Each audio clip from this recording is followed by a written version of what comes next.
Hello, I'm Jared Willits, and welcome to My Thoughts for What They're Worth, episode number 11. As always, before I get started, I would ask if you feel so motivated, you could like, you could share, you could subscribe. That would be nice. This week's episode is entitled The Noble Lie.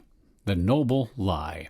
Now, according to Plato, everyone's favorite Greek philosopher in the Republic, the noble lie is it's a lie or a myth propagated by an elite to maintain social order, social harmony. That's the official one.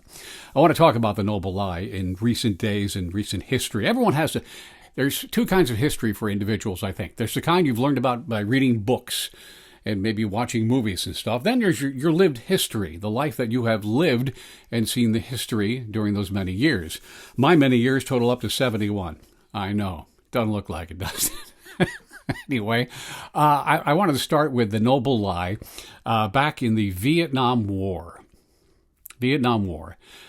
Congress was lied to by the President of these United States. The people were lied to by the President and the United States and the Defense Department about what was really going on in Vietnam. They just lied about the reason they were there.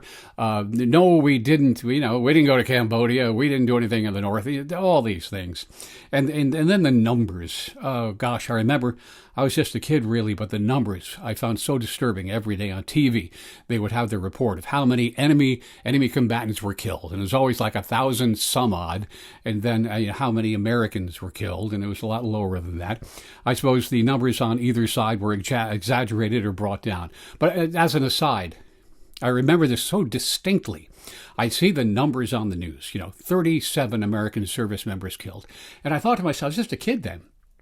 And I said, that's the wrong number. That can't be that number. And what I mean by that, because let's say the number one service member was killed. That shouldn't be number one, because that service member had a mother, a father, maybe sisters and brothers, maybe a wife and children, so on and so forth. So that number one really should be 10 or 15 in terms of its effect on people. But I digress. I just remembered that. But the noble lie was told for all of us, and that continued Vietnam War to go on for a long time. And then there was a guy named Daniel Ellsberg who brought out what was come to become the Pentagon Papers.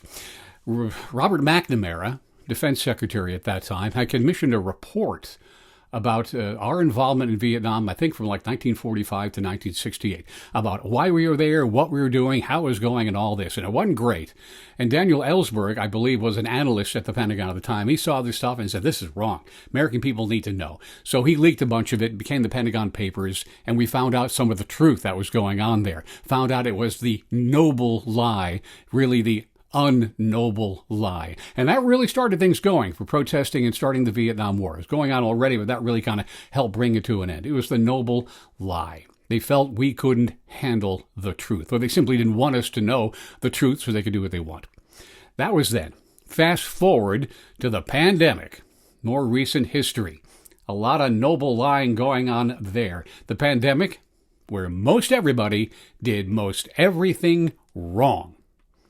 Now, they did it wrong because they didn't know better in some instances, or they knew better in others and continued to do it even if they found out what they were telling us to do was wrong. It was the noble lie. They had a greater challenge, a greater purpose, and we didn't need to know the truth.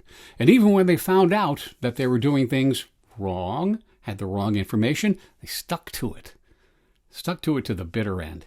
The things like the social distancing, that remote learning, and we could go on. You know the deal. We all know the deal now. And even to this day, there are those who are still with the noble lie, and I don't know why. I would hope, it would be my dream, that a lot of these people, you know who they are, government officials on high and kind of on down. I wish they'd say, I'm sorry. We got it wrong. We screwed up. And I'm sorry for that. And I wish they would.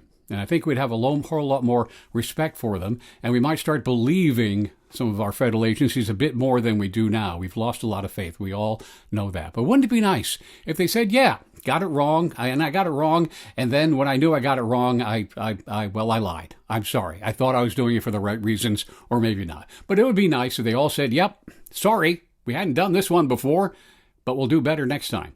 Wouldn't that be lovely?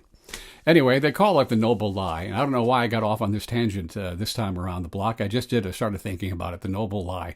The lie when they think we can't handle the truth or they don't want us to handle the truth. Well, maybe the truth will come out more often these days from those folks. We never know. Anyway, I thank you for your time.